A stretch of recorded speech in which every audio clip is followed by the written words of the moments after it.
Darren and I have gotten a lot of questions this summer about drainage because, of course, it was so wet this summer. Oh, yeah. That we got to improve drainage. We had 3 or 4 extra drops that came once or twice, I guess. When it comes to drainage, the last probably half dozen years, wouldn't you say, it's been really bad across much of the country, and a lot of farmers have been trying to improve drainage with tiling and ditching, land leveling that some guys will do. The biggest thing I guess we wanted to get into today was tiling. It's a great practice. This is an excellent fall to get it done. You probably have lots of time to do it, but we wanted to talk about drought and how that's impacted with tiling, and also what spacings should you have your tile at? Well, first of all, Brian, I think this was an eye-opening year for a lot of guys because we had severe drought and there were areas in fields and even whole fields in certain parts of the country that the yield was 0. But what's interesting is in central South Dakota this year on one of my trips mid-summer, I was looking at this field and I thought, well, wow, that area is completely dead. Wait a minute, it's dead from too much water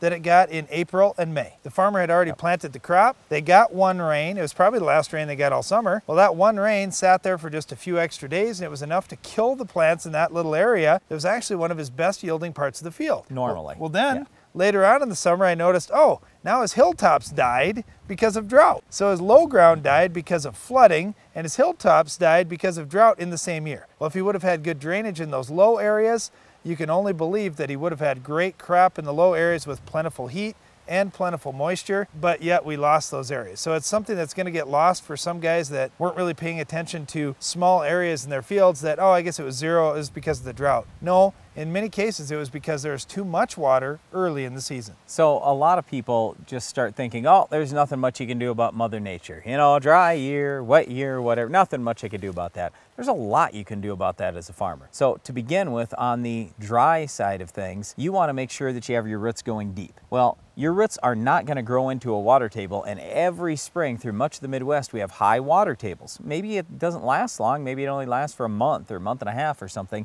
but the point is those roots grow down fast. And if those roots in the first couple of weeks are already a foot deep, 1.5 feet deep, and your water table's at that level, well, that's it. Your roots are done growing down. Now they're going to start growing sideways. And when they grow sideways, does that do us a lot of good in a drought year? No, it sure doesn't. Okay, let's talk about the wet year. The reason why we want to get this tiling done now is so we're ready to go when the wet year comes. Because don't ever forget, the tile isn't going to hurt you at all in a dry year. When tile runs is when the water table gets above the level of the tile line. A lot of people think that water comes in from the top into these tile lines. That's not the case. It comes in from the bottom. Okay, well in a drought year, is the water table at 2 feet deep? No, the water table's at 7 feet deep in a drought year. So is your tile line even running? No, it's not. Even if you get a rain, even if you get a 4-inch rain, the odds are your water table isn't going to go from 7 feet deep all the way up to 3 feet deep where your tile's at, just like that. So it's nothing to worry about in a drought year, but you want to get the work done now because you can go into just about any area on your farm. It's easy to get through. You have traction. You have time to get it done this fall. You're not getting a lot of opposition from downstream neighbors because obviously there's no water that's even going to come out of your tile this year. Well, one thing too, Brian, that I like that you said there is you need that root system to get established early in the season. And even on a dry year like this, driving across Minnesota, you could see exactly where the tile lines were. We had better crop right over those tile lines even on a drought year. And I had a number of guys say, you know, when I saw my yield on my yield monitor right over those tile lines, it was great. And then when they got off the side of that and in between their tile runs, the yields kind of tailed off there. Then they started picking back up when they got over that next tile line. And what they're figuring out is, you know what?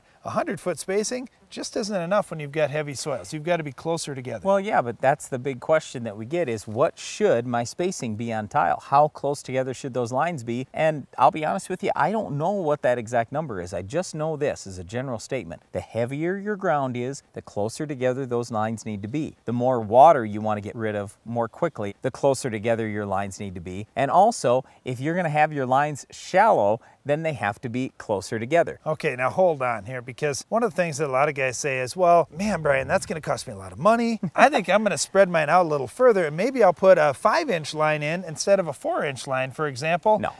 Or maybe I'll go 6 inches deeper in the soil, and that way it'll draw from a little wider path. Yeah, we don't want to do that. And I shouldn't just make make a blanket statement. Some people might need to do that. But what we want to try to do with drainage is have good, even, consistent drainage across the field. And we want to get that water out as soon as possible. And there's no need to lower the water table down to 6 feet in most cases. And let's say you're the lowest field in the whole county and everybody's water runs to you, then maybe you want to have that extra capacity and go down to 6 feet. But in a lot of ground in the Dakotas and Minnesota and even northern Iowa and places that there's a lot of tile being put in, you don't need to be 6 feet deep. You don't even need to be 4 feet deep. If you're 3 feet deep, that's probably good enough. And to have the lines at 30 feet apart, maybe 40 feet apart with 4-inch lines, that's a much smarter use of your money than having 5-inch lines at 4 or 5 feet deep further apart. Well, the other thing there, for our farm, we just don't see the purpose of going down 4 or 5 feet deep.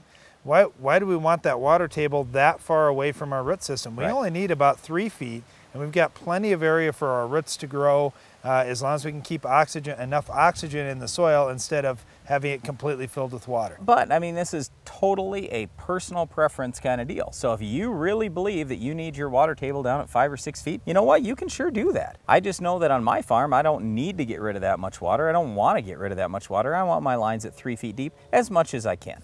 But again, as a general statement, the heavier your soil, the closer together your lines need to be, and the deeper you're going to go, the further apart your lines can be. So in a lot of cases on our farm, we're running our lines at 30 to 50 feet apart in relatively heavy ground at about 3 feet deep. The other thing too, as far as the cost goes, you say, well, I don't know if I want to be that shallow and that close together.